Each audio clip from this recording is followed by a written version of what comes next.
ভোটাধিকার হরণকারী আওয়ামী লীগ মুক্ত পরিবেশে শান্তিপূর্ণ নির্বাচন করতে না পারলে জুলাইয়ে শহীদদের আকাঙ্ক্ষা পূরণ হবে না বলেছেন বিএনপি স্থায়ী কমিটির সদস্য সালাউদ্দিন আহমেদ। ফ্যাসিস্ট মুক্ত দেশে অবাধ, সুষ্ঠু এবং নিরপেক্ষ নির্বাচনের প্রত্যাশা ব্যক্ত করে তিনি স্বতন্ত্র সহ সকল প্রার্থীকে বিএনপির পক্ষ থেকে স্বাগত জানান। সালাউদ্দিন আহমেদ জানান, নির্বাচনের পর সবাই মিলে একটি গণতান্ত্রিক বাংলাদেশ গড়তে হবে। দুপুরে কক্সবাজার জেলা রিটার্নিং কর্মকর্তা কার্যালয়ে ত্রয়োদশ জাতীয় সংসদ নির্বাচনে মনোনয়নপত্র যাচাইয়ের প্রথম দিনে তিনি সাংবাদিকদের সঙ্গে এসব কথা বলেন। কক্সবাজার ১ আসনে বিএনপির সালাউদ্দিন আহমেদ এবং জামায়াতের আবদুল্লাহ আল ফারুকের মনোনয়নপত্র বৈধ ঘোষণা করেছেন রিটার্নিং অফিসার।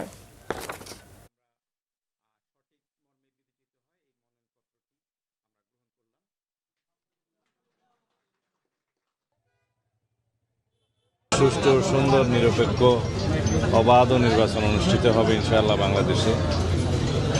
ফ্যাসিস্ট মুক্ত বাংলাদেশে গণমানুষের এটাই প্রত্যাশা। বাংলাদেশের মানুষের আকাঙ্ক্ষা, শহীদের রক্তের আকাঙ্ক্ষা, এটি সত্যিকার গণতান্ত্রিক রাজনৈতিক সরকার গঠিত হবে।